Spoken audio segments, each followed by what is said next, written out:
Welcome, travelers. Hey, come in. Take a seat and pour yourself a drink as you listen to Not Just NPCs podcast. Here's your hosts, your guides, if you will, Krios and Sprocket. Hello, travelers. Welcome back to another episode of Not Just NPCs podcast. I'm Krios, joined always by my friend Sprocket. Hello. How's it going, Sprocket? It's going pretty good, man. It's going pretty good. Been enjoying some new Baldur's Gate mods. Yes. We might talk about that today. Yeah. You were also telling me before we jumped on that your Spelljammer book is going to arrive. Yeah, which ironically, since our last time we talked, I ordered it because you talked me into buying them because they sounded so freaking cool. And now they're actually supposed to get here today. So it's pretty good. You know, just a week turnaround for eBay. I'll take it, man. Yeah, that's not bad at all. Yeah, it didn't take mine long to get there. Or to get here either. Yeah, I'm looking forward to actually getting a chance to read those on the weekend too. Actually having time to actually just sit down and crack them open. Gosh, I'm gonna have so many books to read. At least I think I am. Yeah. Based off of my Christmas list, just being nothing but D&D books almost. Yeah.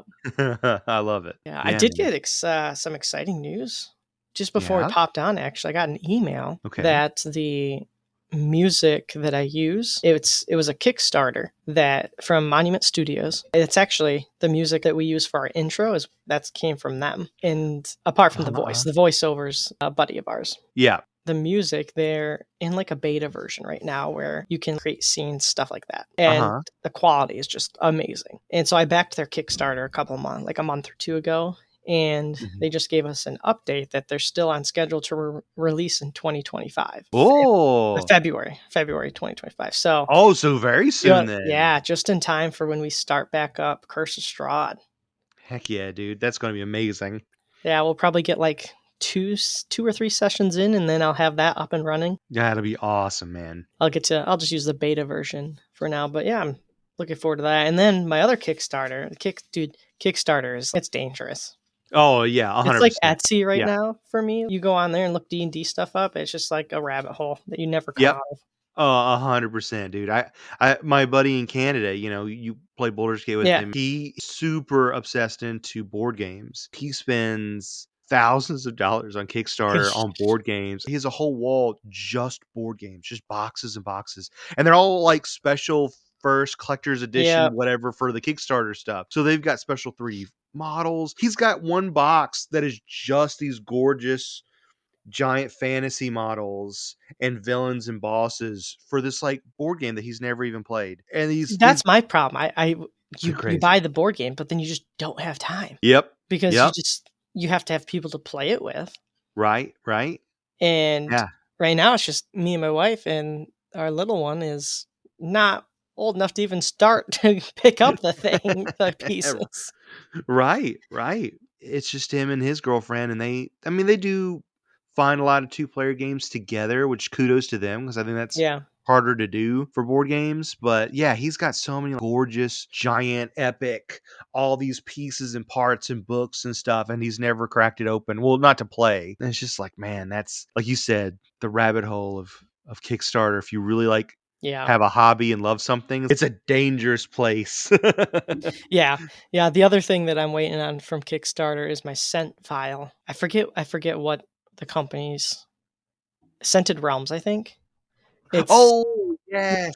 They're in production right now. They gave us an update a couple weeks ago that they're finally in production, and they're hopefully going to start shipping out soon, but not before Christmas, unfortunately. It's basically just these vials that you put in this machine. You go over to, I guess, like your phone, an app or something. I don't know how it works quite yet, but you click which one you want, and it rotates the thing and whoosh, squirts it out, and then makes the room smell like whatever the scent is.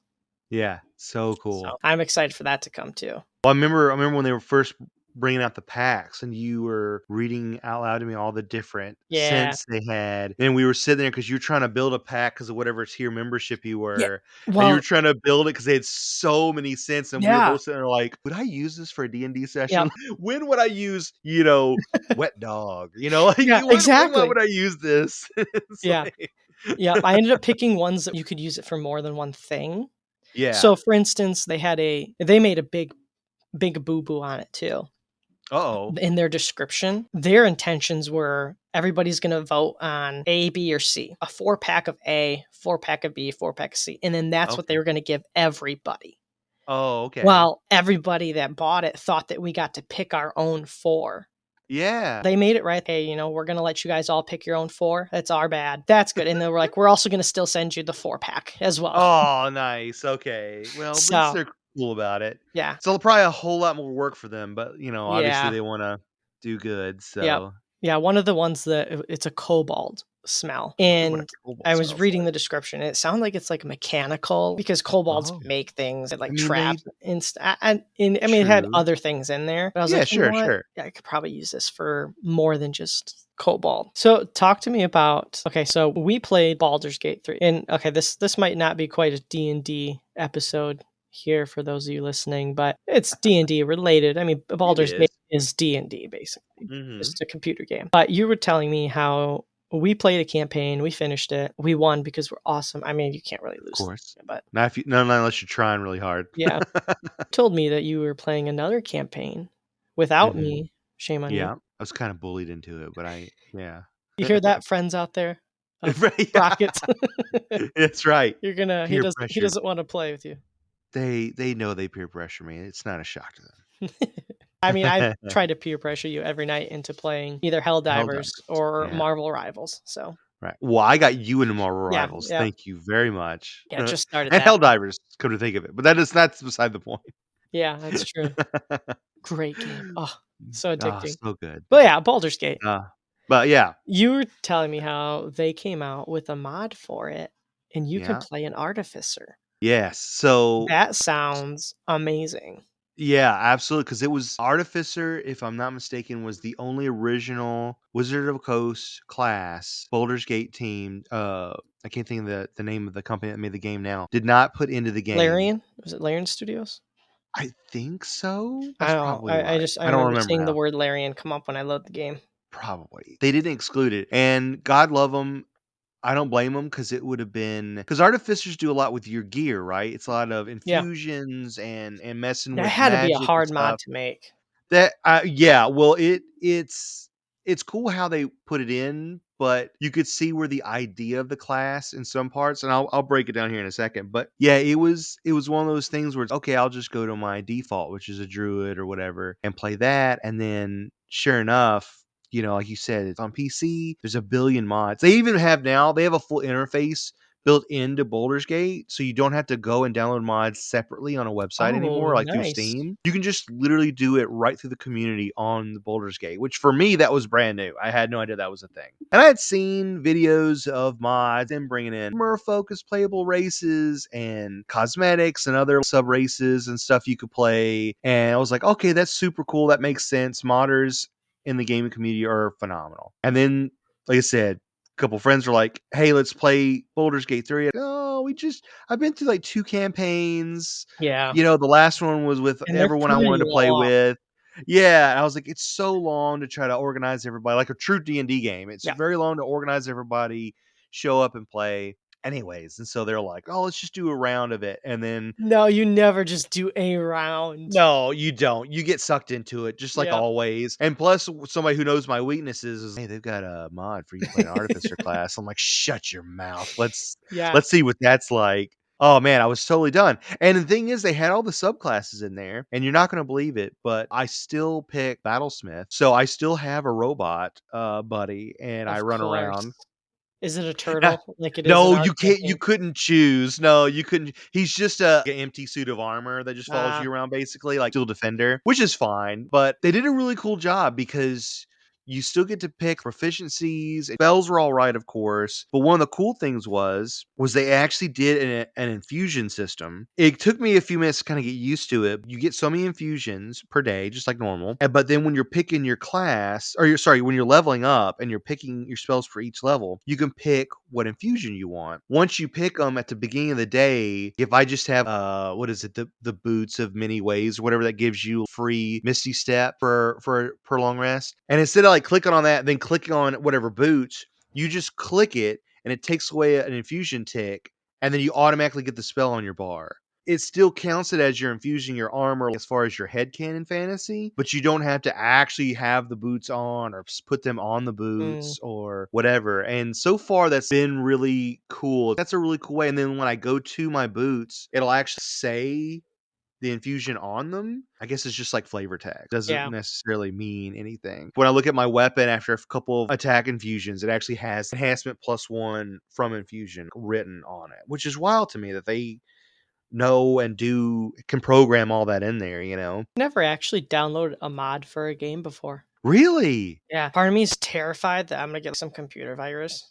Oh, 100%. No, okay. Well, first of all, yes, you should absolutely err on the side of caution because you are absolutely downloading an alien, file to go into your computers. There's a lot of safe sites and stuff, especially if you can get it through Steam because the community will test them and tell you, hey, this is bogus, this is a bad one or whatever. Okay. One of my first mod ones was Fallout because Fallout is so open world and everything, and they make oh god, billions probably mods you can download. You can literally change the entire game. I mean, one guy was making a whole entire map of London, like I remember you inch to talking about inch. that. You could just do anything if they open it, and it's cool to see them do that in Baldur's Gate because we could. All right, we've seen the campaign. We know the characters, we know the races like the back of our hand. You and me literally could sit down together, download 30 mods and make the game completely different if we wanted. We could have all new races, we could have all new classes and stuff people make up. It would be wild, dude. It would be totally crazy what people can do with mods. And now, especially in the Baldur's Gate screen, where you can do it right from the title screen. Oh yeah, that's so nice. Makes it super quick and easy. Seriously, the guy was like, oh yeah, you should download the Artificer mod. And I just typed in Artificer, pulled it up, and then all 3 of the other people in the campaign were able to download it themselves right there at that screen without having to hunt it down another website or something. Yeah. And we just immediately got to go right in and play. Like, it was really cool. Did you notice if it was very similar to the way an Artificer works in the actual D&D landscape?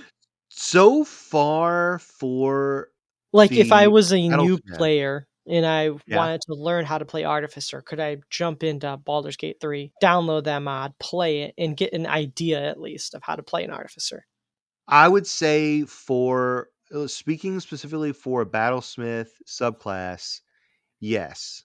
Okay. I think you could. I think some of the cool like utility stuff, magical tweaking of certain spells and stuff, not spells, it was an ability, which I can't think of what it was called now, which is really bad. It's been so long since we played. That's not in there, so that would be like a utility that you would learn mostly in RP situations anyways, so it's not like a big deal to not have that in Baldur's Gate. But as far as the spells, like I said, learning infusions, which is huge. That sounds like the biggest huge part. Yeah, that's the biggest part. And then for Battlesmith, the pet. Because my pet, if I get him in range of people and stuff, he doesn't automatically do where I can trigger the deflective defense for people, the deflective shield. He still gets he can put protection on someone, whether it's physical or magical defense. And then I have deflective shield reactive. So if someone's standing next to me, I got the bonus to do it instead of my pet. I'm sure it's probably hard to program for the pet to have reactions like that for you. I went from being a fungal,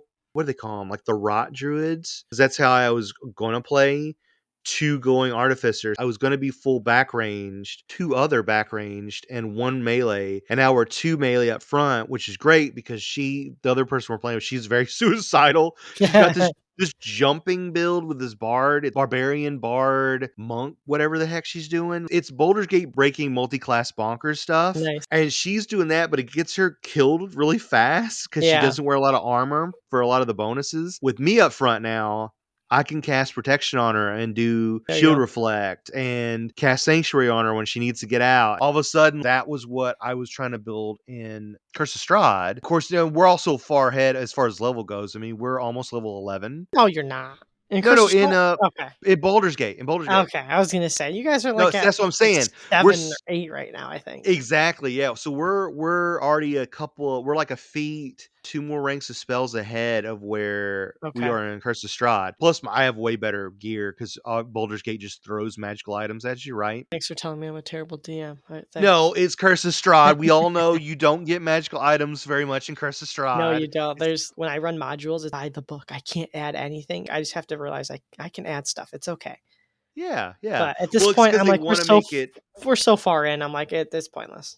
Oh, we're used to it now. Yeah, Yeah, because they want to exactly. make a dire situation, which makes Yep. sense, which is a nice thing for an artificer because I can make my gear magical for the bonuses I get, which is really nice. But then to have magical items and then add magical bonuses on them makes me even more powerful Yeah. as I'm learning from Baldur's Gate. It's cool to see myself as a character run up and be the magical tank, which is what I wanted, and just the love of the theme of being an artificer. So, like, I've run Curse of Strahd where there's, like, no magic items, and then after Yeah. that, we're gonna probably run a homebrew Yeah. of Spelljammer. There's a lot of, debate with we kinda talked about it last episode with Spelljammer and ship combat, flying, all that stuff. And, Mhm. one of the thoughts I had was, what if I make it because to fly a ship, you can just do it. You just have to be able to cast spells, tune to the helm or something of the ship, and then Yeah. you're the only one that can fly that ship. Yeah. And then you just think it and you go. So there's no fuel involved or anything like that. And I was thinking Oh. about it. I was like, you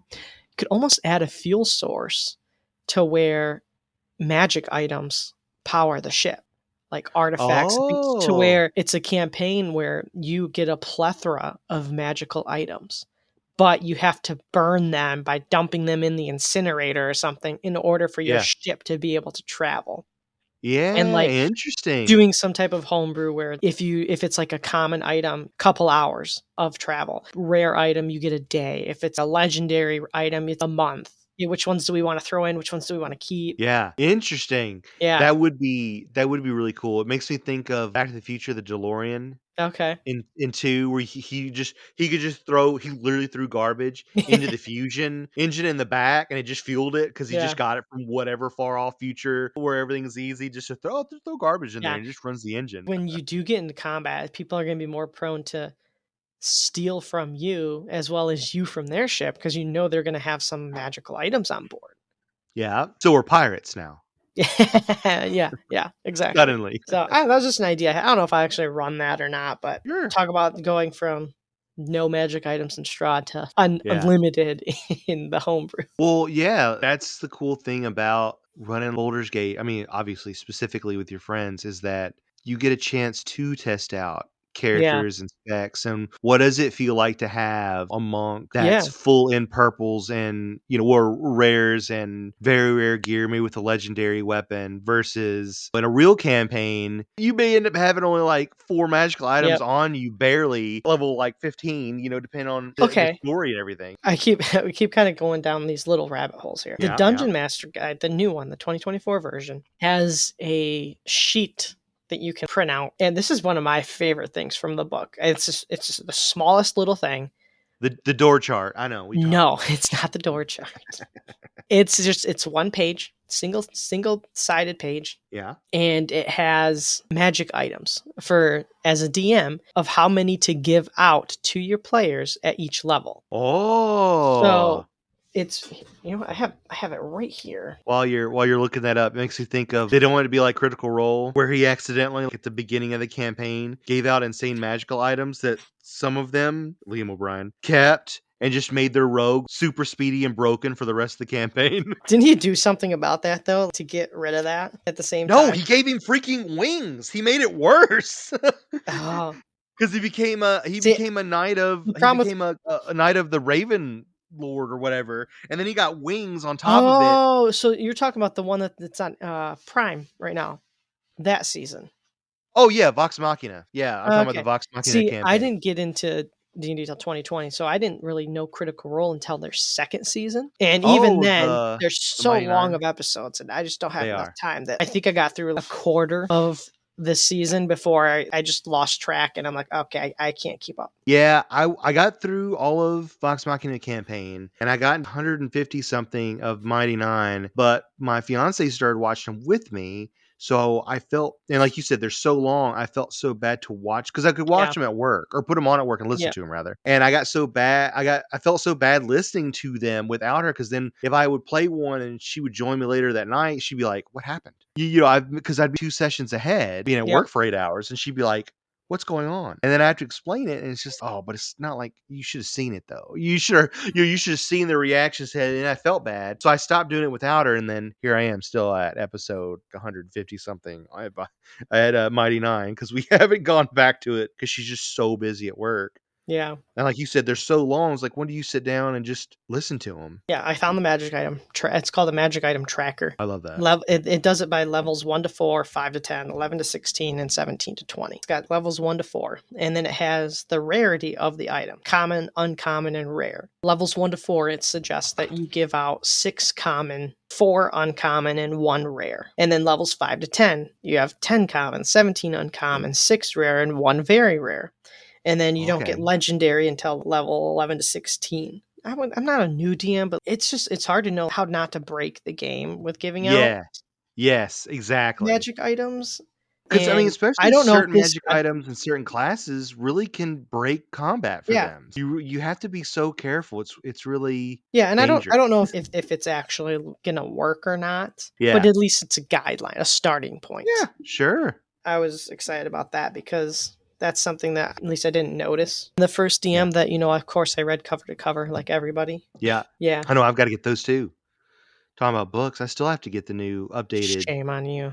I know it. You act like they're $1 million, man. I know. And here I am with new Spelljammer books coming in. I think I can't grab them. It wasn't bad, actually. Did you get special covers for pre-order? No, I refuse to buy special covers. Yeah, because they upcharge for them, and I think it's the stupidest thing. The only I like to save my money.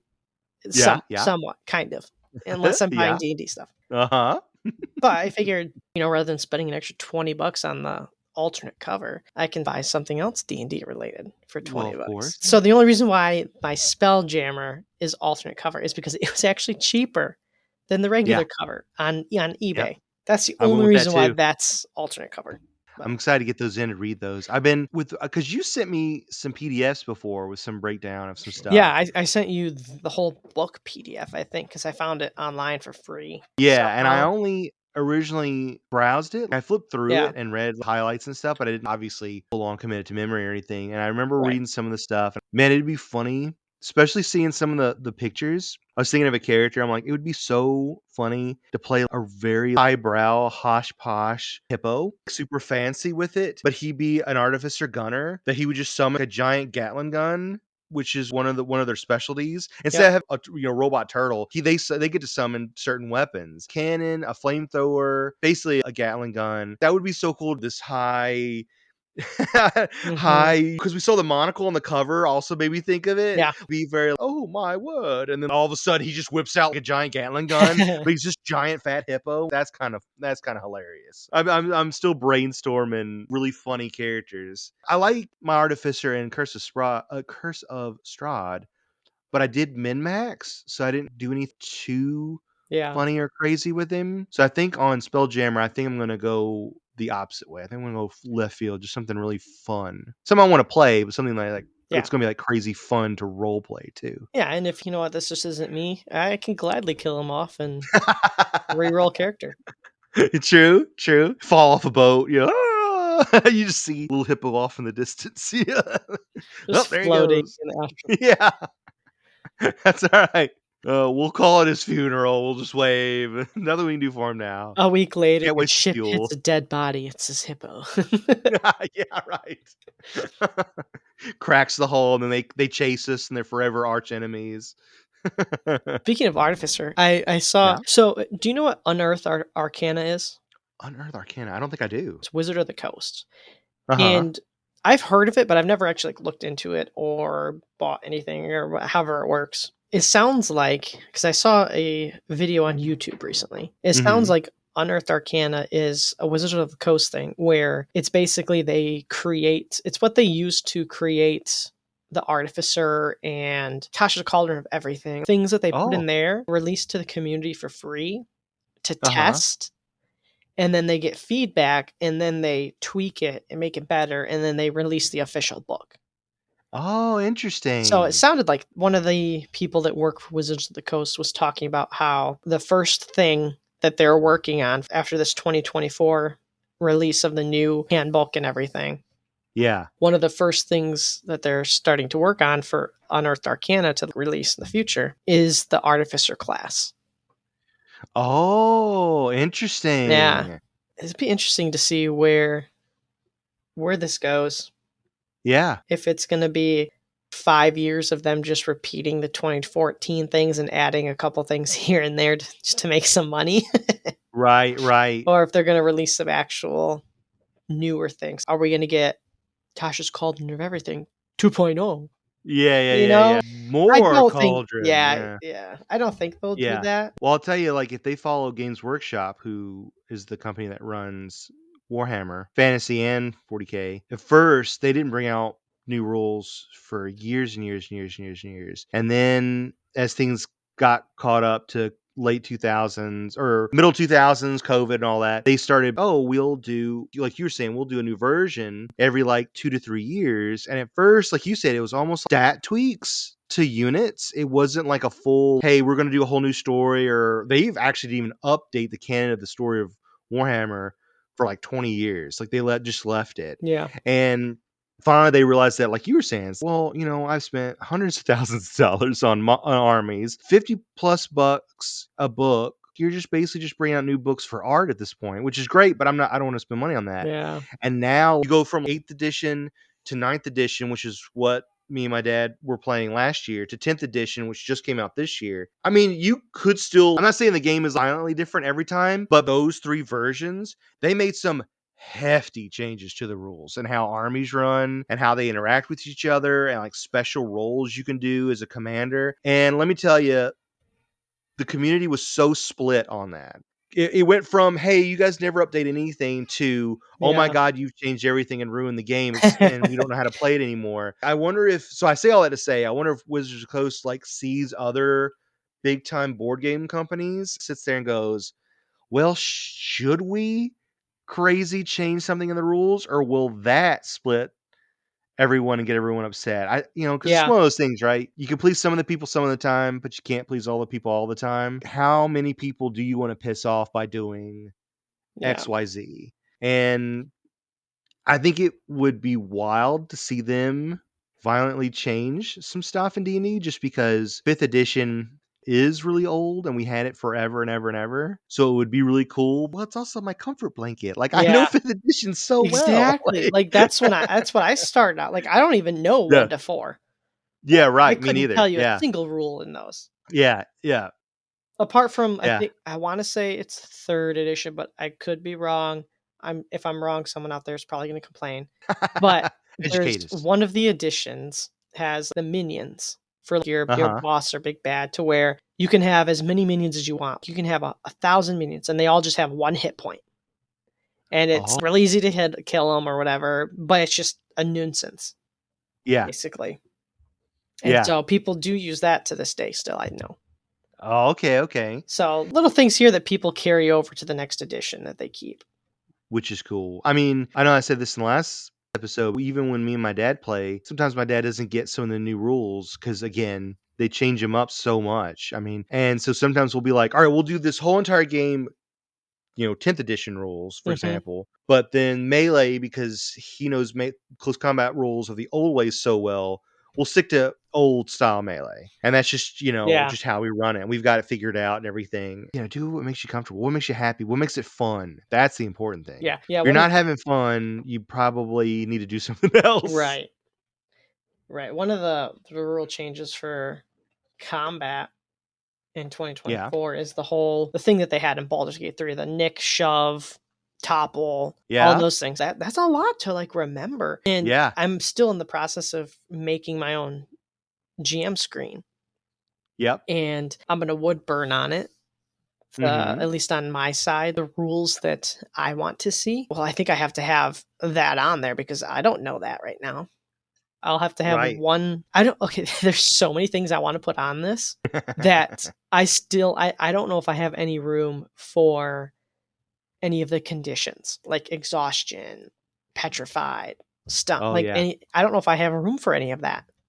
Yeah. So what it's going to be is I'm going to have these 4 panels with this wood burned on, a magnet above that, and then the 4 pieces of paper that are all rules as well. Yep. Well, and the cool thing is, you'll know as we use them more and more, in the campaign, the more you kind of commits it to memory. I mean, Yeah. I say that, and like I feel like half the time we still look at our spell book every single combat to make sure Yeah. we're casting the right spell, it's going off right, we're rolling the right dice. Even though we've done it 100 times, but I feel Yeah, like but core stuff you get used to, right? yes. Yeah. The more you use it. Yep. Hopefully, God willing, knock on wood. Yeah. Yeah, but the problem is those things that I do have memorized, I don't want to put on, like, I don't want to wood burn them. Right. Because I want to have the stuff that I can't remember on there. If I put this nick, shove, topple, put whatever, sap, whatever all those are, if I put that on there, am I eventually I could have used that space for something else because I have it down by heart now. I'll probably just leave it because I'm trying to have one of the panels be just for combat only. One of them be less like random stuff. And then the middle one, which is 2 panels, that's really kind of just one panel, is going to be things that are more relevant. For instance, your skill checks. I put monster type in there in what skill check relates to the monster type. So that makes sense. If it's a dragon or an undead, you would make Arcana check, a history check, whatever check, based on the type of monster that it is. And I really liked that. I was like, I like that. I like that a lot. And I don't know that. I'm never going to have that memorized. So I'll put that on there. Right.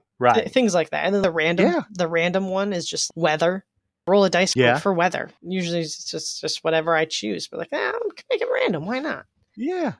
Hell yeah, dude. So, that's awesome. Yeah, I'm excited. See, it'll look good.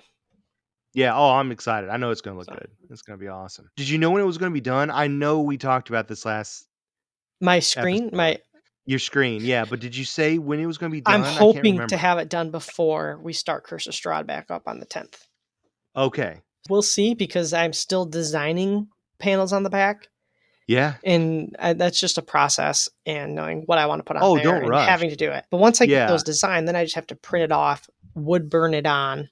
Yep. Which that won't take very long. A day, maybe, just to make sure it settles. I mean, I think after it's burnt on, you can just do whatever right after that. But I'll probably let it sit for a day. Yeah. And then I have to stain it. So that's another day. And then I have to put polyurethane or whatever over it to coat it. Yeah, seal it. That's another day. Yeah. And then I have to put it together, the parts that aren't together yet, another day. And then I think it's done. Yeah, man. So like a week's worth of work yet, probably. To have something unique that you'll use going forward for a long time. That's so cool. I don't have, because we live in a small apartment, so we don't have the space or the tools or anything to do this. So it's also, the problem is it's at my parents' house in their garage right now. I'm working on it there. And that's a 10-minute drive. Yeah, it's like finding the time. So it's a lot, but I'm really hoping to get it done by the 10th. Yeah, man, that's cool. I mean, it's going to be so awesome. Yeah, you'll have to if not post the pictures and stuff. We'll have to see it. Yeah, if not the 10th, for sure, and next session after that, because I don't even know if I'm going to use it for the 10th, because you guys are to the point where you're having dinner with Strahd. And so that might just be the whole session is just dinner with Strahd. Yeah, I don't need a DM screen for that. Like we can we'll probably literally have dinner together. Well, no, I'll make it easy for you. I'll just convince the party to just try to jump him at dinner so he kills us all, and we can go right to Spelljammer. I mean, I would not be upset about that. The group's not exactly sitting around patiently. They all seem to be constantly on a hair trigger to attack stuff. They're not quite murder hobos. I think I veered the entire group off of murder hobo behaviors, but they are still on a hair trigger just to attack anything that comes near them. They haven't learned yet that you can have social interaction and not get into combat, even if it's a bad person. Yeah, absolutely. I love it. That's awesome. All right, I think that's all I got time for. I gotta get packed yet to head across the state, and that's fair. So much to do in the next hour. Yeah, that's fair, man. Well, hopefully it's going to be fun. Oh yeah, we'll have a blast. You're going to have a good time. Good. Be safe. Oh, we will. Thanks for stopping by, everybody. Have some safe travels as you venture forth. Bye-bye. Thanks for listening. We'll see you next time on Not Just NPCs Podcast.